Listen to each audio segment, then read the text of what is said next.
I love,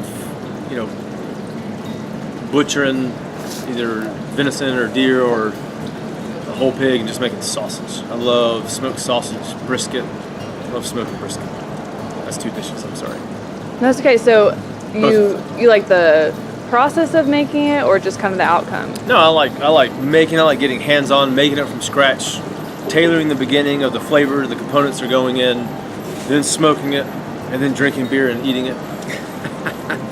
There you go. That's a good one. What about you? I mean, I don't know. For me, depends on who I'm cooking for. I like digging into the flavors of my youth and the things that I grew up eating, and I like making Panamanian food. It's real soothing for me. So it's not necessarily a single dish, but it's kind of the food of my country and my people. I love making ceviches. It's probably one of my favorite things to make. It's so simple a dish, but it also is complex and layered in flavor, and you have to know what you're doing, and it's about preciseness and fresh and ingredients, and I think ceviche is probably one of my favorite things to do.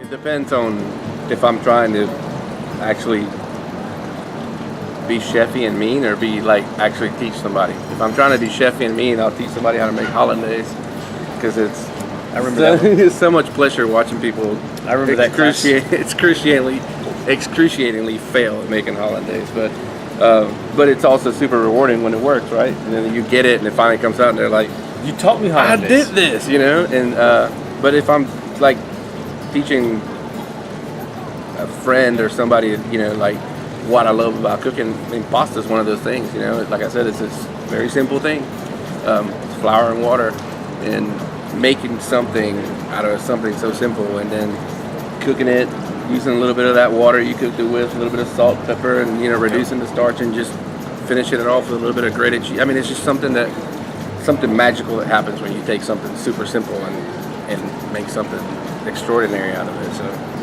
I like making pasta. Hollandaise when I'm feeling mean, though, for sure. My first hollandaise ever was with him. Keep whisking, dude. It's gonna break. Whisk it. Don't stir it. Throw it away. Start over. It was a nightmare. Just blacked out for a minute. I'm just kidding. For me, I grew up with a bunch of guys that were always grilling steaks and always just murdering a steak.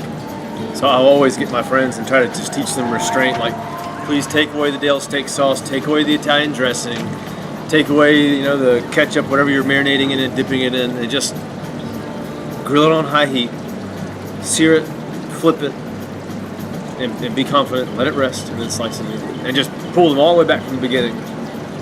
Salt it afterwards, but don't just kill it and salt for 3 days and marinate it with all those things. Salt and pepper.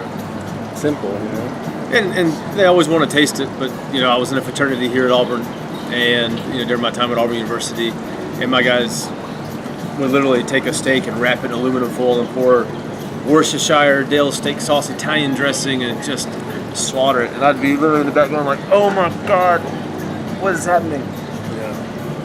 Yeah. And that's the thing Back too. to day one. The longer you do this, the more you learn that it's more about what you don't put on that than what you add to it. And you're in a constant state of making food exquisite but simple.